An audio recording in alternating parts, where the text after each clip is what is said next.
पटना का चिड़ियाघर और पार्क सैर करने वालों के लिए खोल दिए गए। लोगों को कोरोना वायरस के खतरे से बचाने के लिए वहां कई इंतजाम किए गए और सैर के लिए पहुंचे लोगों के शरीर का तापमान मापने के साथ ही मास्क पहनकर ही उन्हें अंदर जाने दिया गया। चिड़ियाघर और पार्क खुलते ही सैर करने वाले लोग भी सुबह सुबह वहां पहुंच गए। साफ तौर पर यह निर्देश दिया गया है कि जो भी पटना जू में या पार्क में पहुंचे उसको पहले सैनिटाइज करना है और फिर थर्मल स्क्रीनिंग के बाद वो जू के अंदर आ सकते हैं। सैर करने पहुंचे लोग भी नियमों का पालन करते हुए मुंह को मास्क से ढके दिखाई दिए और उन्होंने पार्क खुलने पर खुशी भी जताई। अच्छा लग रहा है और अच्छी माहौल भी है और अब भविष्य में हम लोगों को लगता है कि ये आजादी बरकरार रहेगी और सरकार की जो प्रयास है वो सफल होगा। पार्कों के बाहर जूस की दुकानें भी पहले की तरह खुल गईं और दुकानदार भी काम शुरू होने पर खुश नजर आए। लोग अपने इम्यूनिटी को बढ़ाने के लिए हमारे यहाँ जूस पी रहे हैं, अपना इम्यूनिटी बढ़ा रहे हैं। आज से ही खुले हैं, काफी अच्छा लग रहा है अपने पुराने लोगों को देख के। गुजरात में सूरत के कपड़ा बाजार में भीषण आग लग गई। हालांकि आग किस वजह से लगी ये साफ नहीं हो पाया, लेकिन इस आग ने देखते ही देखते बाजार में मौजूद सभी दुकानों को अपनी चपेट में ले लिया। एक इमारत की सबसे ऊपर की मंजिल से आग की लपटें निकलती हुई दिखाई दी, जिनके लगातार नीचे गिरने की वजह से बाजार में आग बढ़ती चली गई। आग से खतरा इसलिए और बढ़ गया क्योंकि वहीं से बिजली के कई तार गुजर रहे थे। ऐसे में आनन फानन में दमकल विभाग को इसकी जानकारी दी गई, जिसके बाद फायर ब्रिगेड की कुछ गाड़ियां वहां पहुंची और दमकल कर्मी आग बुझाने की कोशिश में जुट गए। जब काफी देर तक आग नहीं बुझ सकी तो फायर ब्रिगेड की और गाड़ियों को वहां बुलाया गया। कई घंटों बाद जाकर ये आग बुझ पाई।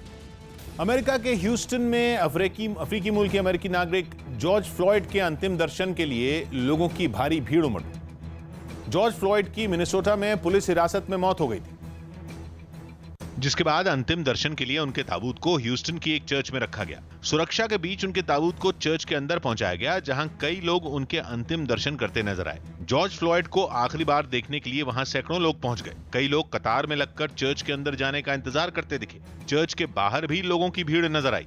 इन लोगों ने जॉर्ज फ्लॉयड की मौत के बाद दुनिया में बदलाव आने की भी उम्मीद जताई। भोपाल के कलियासोत डैम के किनारे पर नहाते वक्त दो दोस्तों पर एक मगरमच्छ ने हमला कर दिया। दोनों बचकर बाहर निकल पाते इससे पहले मगरमच्छ ने एक का दायां पैर मुंह में भर लिया। इस दौरान दूसरे साथी ने हिम्मत दिखाई और बाहर निकलकर एक डंडा ले आया। इस डंडे से उसने मगरमच्छ को मारना शुरू किया। आखिर में मगरमच्छ ने युवक का पैर छोड़ दिया। मगरमच्छ के हमले में एक युवक जख्मी हो गया, जिसे अस्पताल में भर्ती कराया गया। एकदम से इनकी ये पैर पकड़ लिया, जान पकड़ा और ये एकदम से चिल्लाया और चिल्लाते के साथ ये अंदर लेके चला गया। क्या था?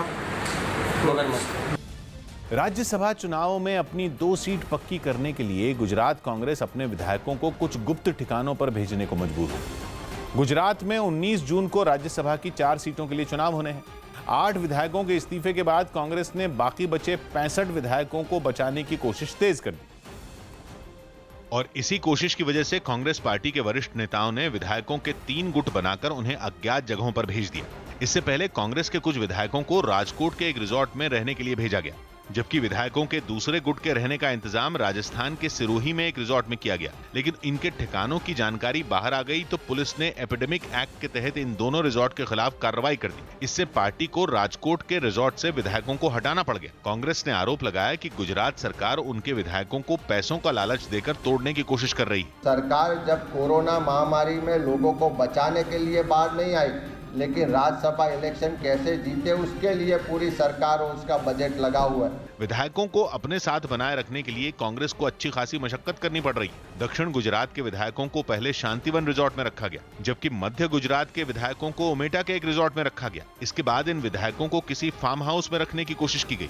बताया गया कि अब सभी विधायकों को अज्ञात जगहों पर रखने की कोशिश की जा रही। कांग्रेस की हालत ने बीजेपी को पार्टी पर कटाक्ष करने का मौका दे दिया। कांग्रेस मात्र પોતાના ધારાસભ્યોને બચાવવામાં અને છુપાવવામાં લાગી છે।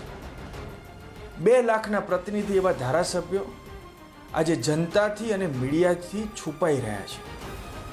दरअसल गुजरात की 4 राज्यसभा सीटों में 2-2 सीटें बीजेपी और कांग्रेस को मिलनी तय मानी जा रही थीं, लेकिन कांग्रेस के 8 विधायकों के इस्तीफे से खेल बदलने लगा। समीकरण की बात करें तो 182 सदस्यों वाली गुजरात विधानसभा में 10 सीटें खाली हैं। इस वक्त बीजेपी के पास 103 और कांग्रेस के पास 65 विधायक बचे। राज्यसभा की एक सीट जीतने के लिए 35 वोटों की जरूरत है। अगर कांग्रेस के 8 विधायकों ने इस्तीफा नहीं दिया होता तो कांग्रेस दोनों सीट जीत जाती, लेकिन अब बीजेपी को 3 सीट जीतने के लिए केवल 3 वोटों की कमी है, जबकि कांग्रेस को 2 सीट जीतने के लिए 5 वोटों की जरूरत है। कांग्रेस को निर्दलीय विधायक जिग्नेश मेवानी का वोट मिलने का भरोसा है। दोनों ही दल भारतीय ट्राइबल पार्टी के 2 और एनसीपी के 1 विधायक को अपने पाले में लाने की कोशिश कर रहे हैं, लेकिन विधायकों के इस्तीफों से कांग्रेस की मुश्किल तो बढ़ ही गई।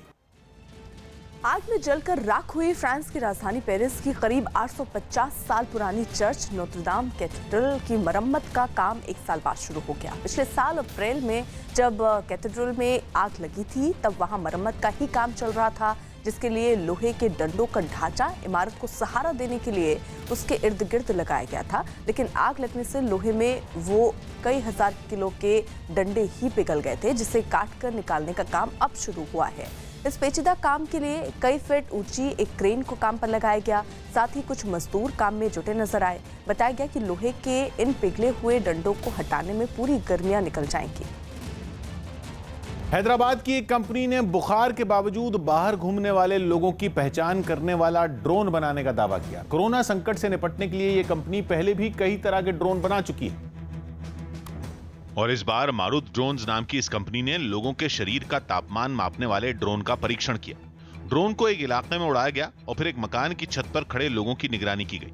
इसके बाद ड्रोन का इंफ्रारेड कैमरा ऑन हुआ, जिससे छत पर खड़े लोगों के शरीर का तापमान मापा गया।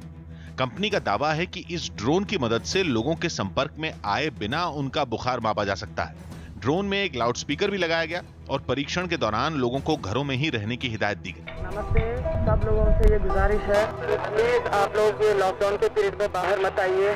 इससे पहले ये कंपनी किसी बड़े इलाके को सैनिटाइज करने वाले ड्रोन भी बना चुकी है और उनका इस्तेमाल हैदराबाद के कई जिलों में भी किया जा रहा है। Major disinfection spraying is happening where there have been cases found the quarantine places.